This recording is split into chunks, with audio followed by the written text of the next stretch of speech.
Hi guys, this is Rich from RT Cards. This is my first video, so please forgive me if I mess it up or if it's a bit rubbish, a bit rough around the edges and whatnot. I wanted to do a few short videos about soccer card collecting and investing. It's something that I've recently started working on. From what I can see, there's not a huge amount of content currently that's specific to soccer cards, so I thought that maybe I could add a little bit to that. As you can tell from the accent, I'm based in the UK. Naturally, when I started looking at cards, I was pulled towards the Premier League and the Panini Prizm set. I've noticed it can be a fairly slow-moving set when it comes to eBay listings and comp listings as well. I think some of that may be to do with the fact that, firstly, it's not widely available in the UK itself. You can't even buy it retail here. You have to get boxes shipped in or take part in breaks and stuff.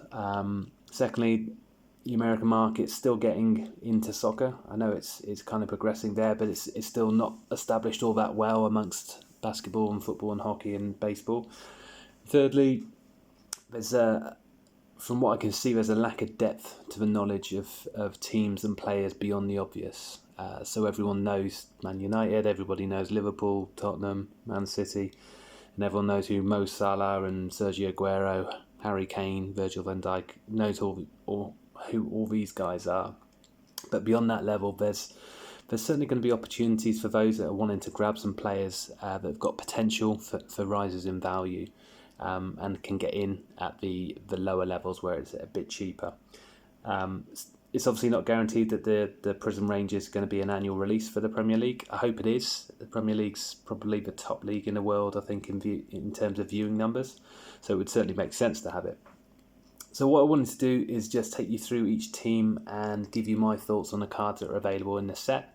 Give you a bit of background so that you can make better informed decisions.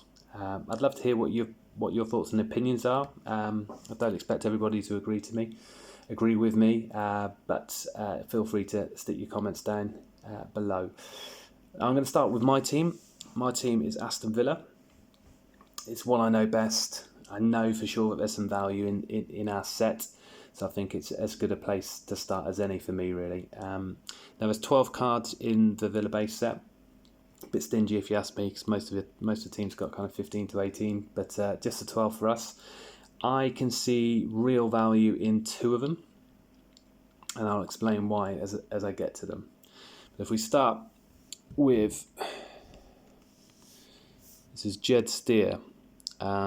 Jed, he was a big part of the promotion campaign for us last year, getting us up into the Premier League.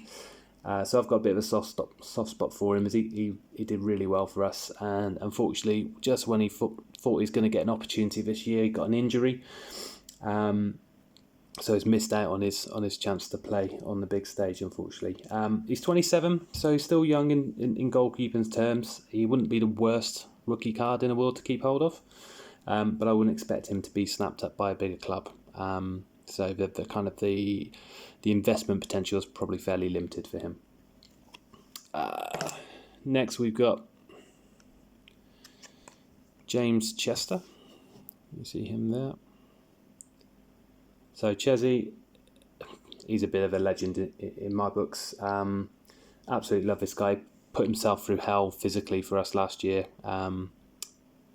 Caused himself a bit of damage to his knees by playing through the pain barrier for us. So he'll go down in the kind of favourite category for Villa fans, I'd have thought.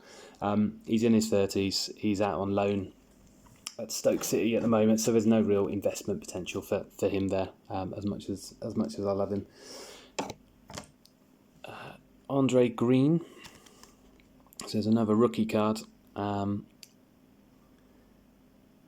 He's definitely got some potential. He's not really had a run in the first team to any great degree, and when he has been farmed out on loan to teams a little bit further down the leagues, he's not really shone as the outstanding player which you'd expect them to do if you're going to stand behind him from an investment point of view. So I'm going to say no on this one.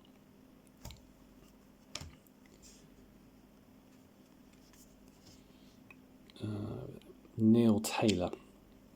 Neil Taylor's a lower Premier League, upper Championship defender. Been around for a while. There's no value here at all, I don't think. Ahmed Elmo Hamadi. Been around the block a fair bit, as Elmo has been at Sunderland, been at Hull City as well. He'll be fondly remembered by Villa fans when eventually his time comes and he leaves us. He's not going to go down in history books for anything in particular. Pretty reliable, but again, I don't think any real investment value. Okay, Jack Grealish. This is where you're going to find your value in the Villa range. This I'd say is the main card. Jack's Villa born and bred. Absolutely bleeds and breathes Aston Villa. His family of Villa fans. He's been with us since he was a kid. First broke into Villa side in 2015. He needed a few years to mature a bit. And then last year he really showed what he could do. Helped drag us up to the Premier League, really. He's probably the main contributor to that. And since we've been in the Premier League, this year he's just been outstanding. He's in a lot of people's teams of the season, even though Villa have struggled and we're in the bottom three. He really has been that good. Very, very strong rumours linking him to Manchester United. Liverpool have been mentioned. I've even seen Barcelona and Real links in the media before as well. If Villa go down, this guy's a certainty to end up at a top club. And even if Villa stay up, there's going to be quite a battle to keep him at the club. As much as he loves the club, he needs to be playing at the top level, really. And there's a good chance that we could lose him from that point of view. It's not a rookie card. So he had cards in 2015, but it is his first Prizm. So the fact that he's going to go on and do good things both domestically and probably internationally as well. He's on the verge of a call up to the England squad, so he'll be competing with kind of Rashford and Sancho and Hudson-Odoi, those kind of players, and he's in that kind of company. So he would be a standout for me. Anwar El Ghazi, decent player. He was a bright prospect at Ajax. I don't think he ever really quite made it as far as people expected him to. He scored in the playoff final last year for us, so fondly remembered. But again, I think he's probably found his level here, and I don't really see any investment value.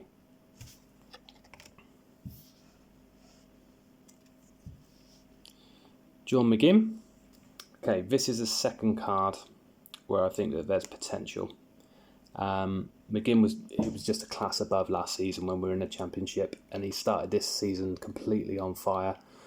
Scored against Tottenham in the first game, got a couple more before he unfortunately fractured his ankle around Christmas time.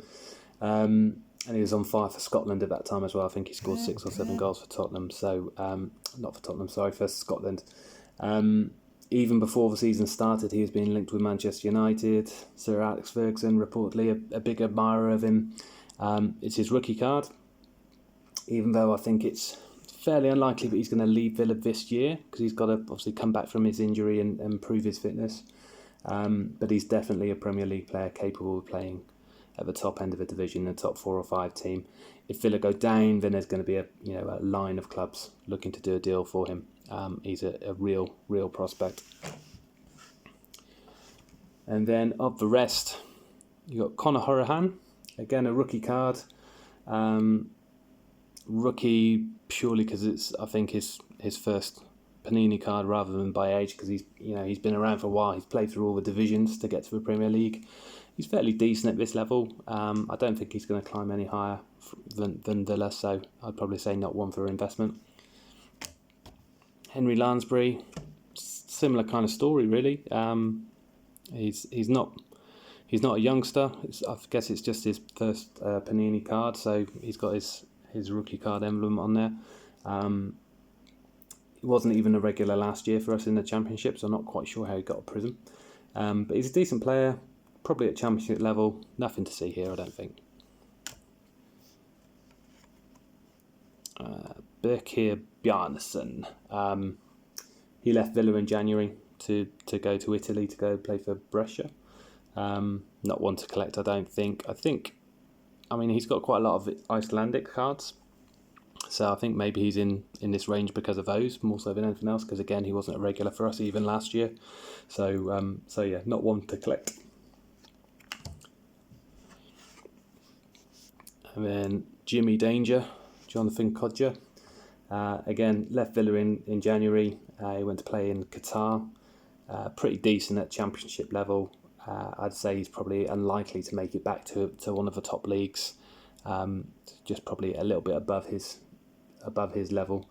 So yeah, not one for collecting, I don't think, that one. So those are your Villa guys. Standouts will be, try and get those without too much shine on. So Grealish and McGinn.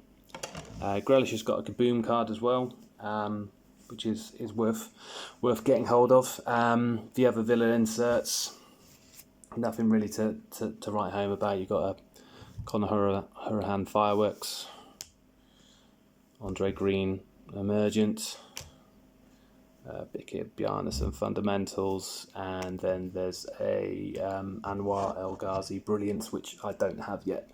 But the Grealish and McGinn cards are cheap right now. No one really cares about Villa apart from us Villa fans, so it may well be worth sticking a handful of them in your collection just in case they do start to go on the rise. But there we go. That's the end of the Villa review. I will hope to get another team up on the site for you soon. Okay, cheers.